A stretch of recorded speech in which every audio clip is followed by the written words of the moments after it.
మీకు బాగా పేరు వచ్చింది అదే మీరు అన్నారుగా నెగిటివ్ సోనియాదా?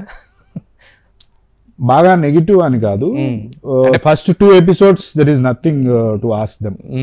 సో థర్డ్ ఎపిసోడ్ ఎప్పుడైతే తను వచ్చిందో ఈవెన్ అది నాకు కూడా షాకింగ్గా ఉంది. అంటే ఎపిసోడ్ లేసిందని కాదు, విత్ ఇన్ 2-3 weeks ఏ కంటెస్టెంట్కి అంత నేను యూనో నెగిటివ్ కామెంట్స్ చేయడం కానీ పబ్లిక్ అది చూడలేదు. Even that was shocking to me.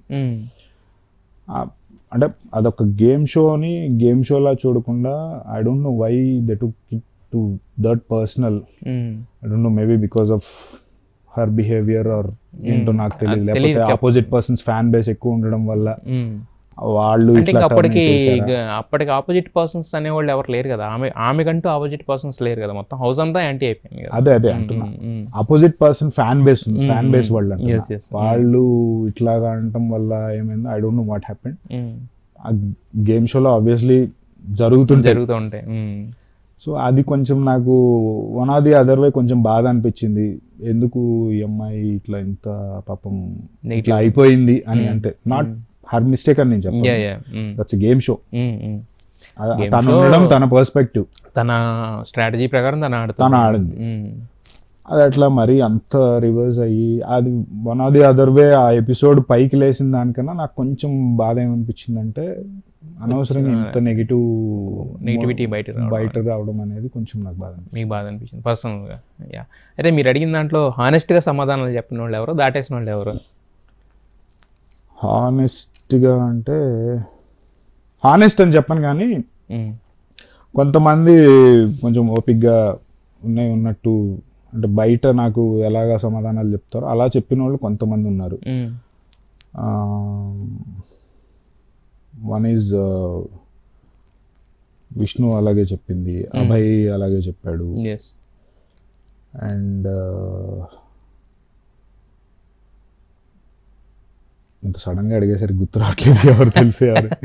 So అట్లా నాకు కొంతమంది చెప్పిన వాళ్ళు మటుకి బయట కొంచెం ఎట్లా ఉన్నారో, అంటే వాళ్ళు ఏంటంటే ముందు వెనక ఆలోచించుకోరు, పాజిటివా నెగిటివ్ అవుతున్నామా. పాజిటివ్ నెగిటివ్ పక్కన పెడితే అన్నిసార్లు ఉన్నది ఉన్నట్టుగా చెప్పడం కూడా ప్రాబ్లం.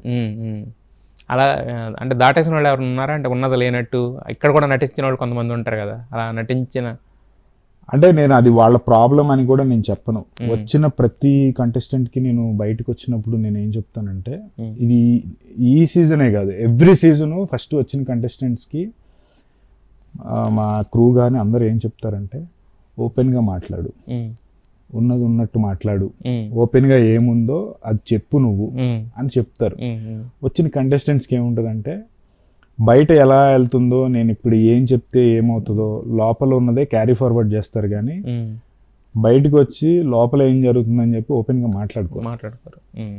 దానివల్ల ప్రాబ్లం అయ్యి దొరికేస్తారు. అది జనాలకి ఎట్లా అనిపిస్తుంది అంటే, మాట దాటేసాడు, జరిగింది ఒకటైతే లేదు చేయలేదు, ఇలా చెప్పాడు. అది వాళ్ళ మిస్టేక్ అని నేను చెప్పను, మాక్సిమం అలాగే చెప్తారు.